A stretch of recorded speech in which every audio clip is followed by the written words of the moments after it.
क्या मजबूरी है कि मुस्लिम लड़कियां और महिलाएं ये हिजाब और नकाब पहनती हैं, बुर्का पहनती हैं? बताइए। चलो मैं सवाल का जवाब दूंगा कि मुस्लिम लड़कियां क्यों निकाब और हिजाब पहनती हैं। पहले मुझे इस सवाल का जवाब दो। घूंघट क्यों करती हैं? जब उनके पति मरते हैं तो वो अपनी चूड़ियां क्यों तोड़ती हैं? मुझे इस सवाल का जवाब दो। तुम्हारे लोग गाय का पेशाब क्यों पीते हैं? इस सवाल का जवाब दो मुझे। तुम्हारे लोग सुअर का गोश्त क्यों खाते हैं? इस सवाल का जवाब दो मुझे।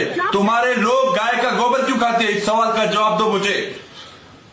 बड़े सवाल उठा रहे हो ना इस्लाम पर, मुस्लिमों पर बड़े सवाल उठा रहे हो। तुम्हारी औकात नहीं है, तुम्हारी औकात नहीं है जो मुस्लिमों पर इस्लाम पर सवाल उठाओ। पर्दा करना गैरतमंद लोगों की निशानी। चलो गैरत तो तुम में है नहीं, तुम तो हो नंगे लोग। नंगे लोग, नंगा होने में जो तुम्हें मजा आता है वो कपड़ों में और पर्दे में कहा है? तुम लोग कहते हो कि जब हम नंगा होकर घूम रहे हैं, हम नंगा होकर चल रहे हैं सड़कों पर, तो मुस्लिम भी ऐसे ही हमारी तरह नंगा होकर हमसे घुल मिल जाए। नहीं, ऐसा नहीं हो सकता। जिसके दिमाग पर कलमा है ना, उसमें गैरत होगी और वो तुम्हारे रक्षे कदम पर नहीं चलेगा, मरते दम तक नहीं चलेगा। हमारे यहाँ हिंदू है, हमने कभी किसी हिंदू से सवाल उठाया? कभी पाकिस्तान में कभी भी किसी हिंदू को टॉर्चर किया गया कि तुम्हारी औरतें क्यों घूंघट करती हैं? हम उनकी माँ बहनों को अपनी माँ बहन समझते हैं। हमने कभी ये नहीं सवाल उठाया कि तुम्हारी औरतें घूंघट क्यों करती हैं। सवाल हमारे पास भी बहुत है। तुम बुर्के पर सवाल उठाते हो, हिजाब पर सवाल उठाते हो, हलाला पे सवाल उठाते हो।